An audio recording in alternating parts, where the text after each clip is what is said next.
Hello aspirin, एक बार फिर से आपका मेरे यूट्यूब चैनल ज्ञान तंत्र में स्वागत है। मेरा नाम मोनिका मिश्रा है और मैं आपकी child development and pedagogy subject को प्रिपेयर करने में हेल्प करती हूँ।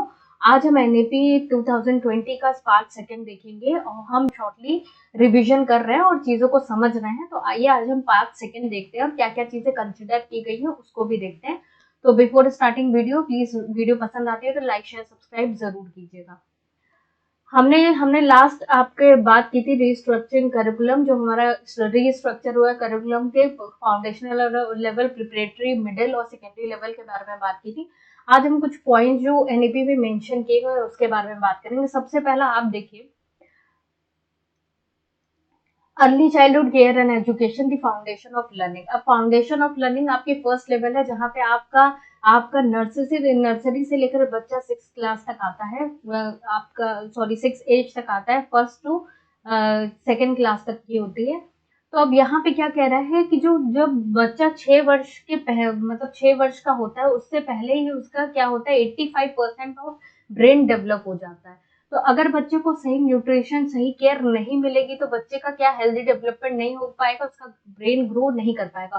तो इसीलिए अर्ली चाइल्डहुड केयर एजुकेशन बनाया गया है, जहाँ पे बच्चों को हम हर तरीके से सुविधा उपलब्ध कराएंगे, उनके बेसिक नीड्स को पूरी करेंगे ताकि उनका डेवलपमेंट अच्छी तरीके से हो सके। जब बच्चा सेकेंड पॉइंट, जब बच्चा ये 5 वर्ष का होता है तो बच्चा एक प्रिपरेटरी क्लास में मूव करता है, दैट इज बाल वाटिका बिफोर द क्लास 1, जहाँ पे ECCE क्वालिफाइड टीचर होते हैं, जो कि हमारे एंटिटी सभी टीचर, ट्रेनिंग टीचर, उनका नाम बदल दिया गया है, उनका होना जरूरी है। बाल वाटिका मतलब जो आंगनवाड़ी वर्कर होते हैं वो आंगनवाड़ी वर्कर को जो जिनकी क्वालिफिकेशन 10+2 रहती है उसको 6 मंथ डिप्लोमा प्रोवाइड कराया जाएगा थ्रू ECCE। नेक्स्ट अगर हम बात करेंगे वो attaining foundational literacy and numeracy, हमने फर्स्ट वीडियो में देखा था। इसमें 3R हमको अचीव करने हैं। कौन कौन से? Read, right and arithmetic. ठीक, अब ये फाउंडेशनल लिटरेसी एंड न्यूमरेसी किसके द्वारा सेटअप की गई? Ministry of human resource and development के द्वारा। अब इसमें पीपल एंड टीचर रेशियो क्या बताया है? जो पीपल एंड टीचर रेशियो बताया है वो 30:1 का बताया है कि 30 बच्चे पे एक टीचर रहेगा। लेकिन वही अगर हम कह रहे सोशली इकोनॉमिकली डिसएडवांटेज ग्रुप की अगर हम बात करें तो उस जगह पे प्रोपोर्शन क्या हो जाएगा? 25 बच्चों पे एक टीचर हो जाएगा। इसके बारे में बताया। तो बच्चों को ये बेसिक हमें क्या डेवलप करेंगे? बच्चे के अंदर इतनी एबिलिटी हो कि बच्चा लैंग्वेज स्किल्स में अच्छा बन सके, अर्थमेटिक चीजों को कर सके और उनके अंदर कॉन्सेप्चुअल एबिलिटीज डेवलप हो सके। नेक्स्ट अगर हम पॉइंट की बात करें वोकेशनल एजुकेशन की, तो वोकेशनल एजुकेशन ऐसी एजुकेशन जो नॉन एकेडमिक चीजों पे ध्यान देती है। अब फ्रॉम दी ग्रेड 6 हमें क्या करना है? बच्चों को वोकेशनल एजुकेशन भी प्रोवाइड कराना है और इंटर्नशिप भी प्रोवाइड करानी है, ताकि बच्चा सिर्फ एकेडमिक में नहीं, नॉन एकेडमिक में भी बहुत अच्छा हो। इसी के तहत national curriculum framework for school education setup किया जाएगा, जहाँ पे स्कूल्स किस तरीके से काम कर रहे हैं उनके एग्रीडेशन के लिए, उनके सही काम के लिए, जहाँ पे एम्पावर किया जाता है टीचर्स को, स्टूडेंट्स को।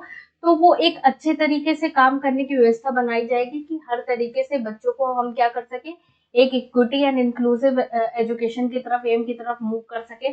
नेक्स्ट देखिए, अगर हम मल्टीलिंग्विज्म एंड पावर ऑफ लैंग्वेज की बात करें तो अब हम क्या, बच्चा जब 5 वर्ष का 5th ग्रेड में रहता है तब तक बच्चा मदर लैंग्वेज को यूज कर सकता है, अपनी लोकल लैंग्वेज, अपने रीजनल लैंग्वेज को यूज करके चीजों को समझ सकता है, पढ़ सकता है।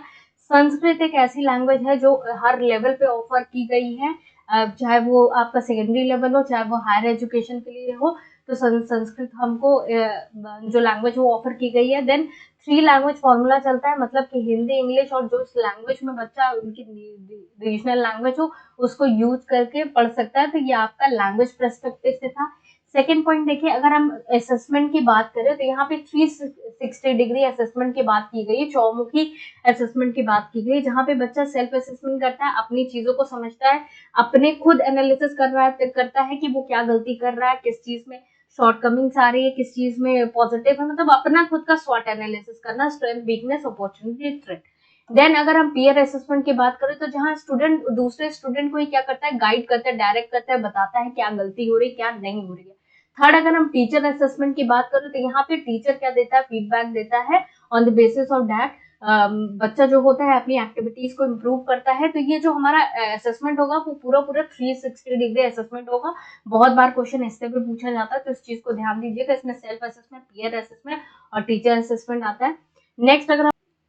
नेक्स्ट देखिए, असेसमेंट रिफॉर्म की अगर बात करें तो हमें असेसमेंट रिफॉर्म क्या है कि हमें क्या करना है, शिफ्ट करना है समेटिव असेसमेंट से आपका रेगुलर से फॉर्मेटिव असेसमेंट की तरफ। फॉर्मेटिव असेसमेंट क्या होता है, जब हम during the course of action, मतलब कि जब बच्चा पढ़ रहा है चीजों को तभी उसको फीडबैक दे रहे हैं ताकि वो अपनी शॉर्टकमिंग को क्या कर सके, सही कर सके। ये बच्चे के अंदर ज्यादा कॉम्पिटेंसी डेवलप करने में हेल्प करता है in comparison to summative. Summative क्या होता है, जब आप फाइनली टेस्ट लेके, एग्जाम्स लेके बच्चों को एसेस करते हैं तो हमारा शिफ्ट क्या होना चाहिए, फॉर्मेटिव असेसमेंट में होना चाहिए। इसी के तहत ये नेशनल असेसमेंट सेंटर परख को डेवलप किया गया है। परख का फुल फॉर्म बहुत बार पूछ लेता है, performance assessment review analysis of knowledge for holistic development.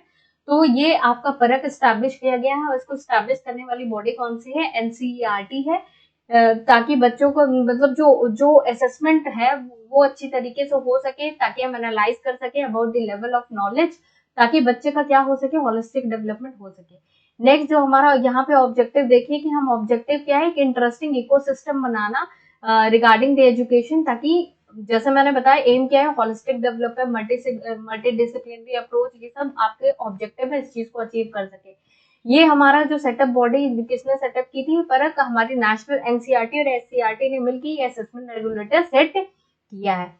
Next अगर हम पॉइंट बात करें, equitable and inclusive education. Equitable ये हमारा क्या है, एक तरीके से कह सकते हो कि एम बता सकते हो कि जो हमारा ये पूरा एनएपी बना है वो इक्विटेबल, मतलब सभी को एक समान का, एक इक्वल लेवल ऑफ एजुकेशन जो होती है वो मिल सके। इंक्लूसिव एजुकेशन, ऐसे बच्चे, ये बहुत इंपॉर्टेंट पॉइंट है, ये असेसमेंट, ये आपके रीजनिंग में पूछ सकता है, सेशन रीजनिंग में, जो सोशली इकोनॉमिकली डिसएडवांटेज ग्रुप है उनको क्या करना है, इंक्लूड करना, उनके लिए अलग से चीजों को, मतलब उनके नीड को समझते हुए उनकी जितनी भी जो भी शॉर्टकमिंग्स है उसको पूरा करना, ताकि बच्चा क्या हो, इंक्लूसिव एजुकेशन वाला कौन सा आप लोगों को पता है ना, नॉर्मल चाइल्ड के साथ चाइल्ड विद स्पेशल नीड, मतलब in respect to any caste, creed, आपका रेशियल डिस्क्रिमिनेशन, किसी भी डिस्क्रिमिनेशन, तो हमें उनको शामिल करना है, इंक्लूड करना है, ताकि उन्हें भी अपना अधिकार मिल सके।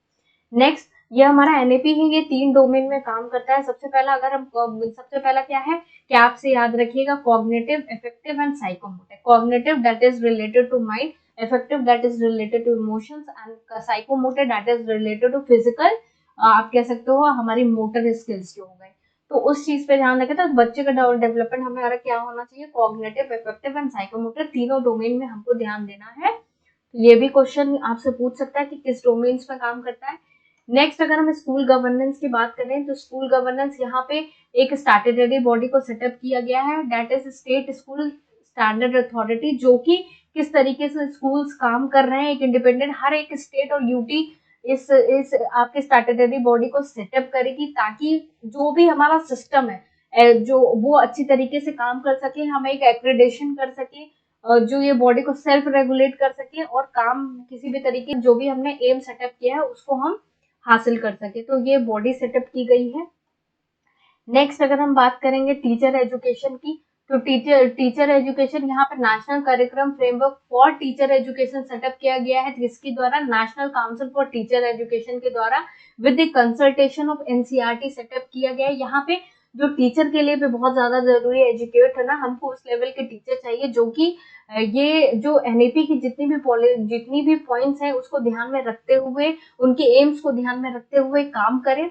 और बाय 2030 जो डिग्री हमको चाहिए होगी फॉर द टीचर, वो 4 ईयर ऑफ बीएड जरूर चाहिए होगा, मतलब इंटीग्रेटेड कोर्स कर देंगे, तो ये डिग्री ही होनी चाहिए टू बिकम अ टीचर। तो इससे पहले आपको जो भी काम करना है कर लीजिए, टीचर बनना है बन लीजिए, क्योंकि उसके बाद तो ये लागू हो जाएगा बाय 2030।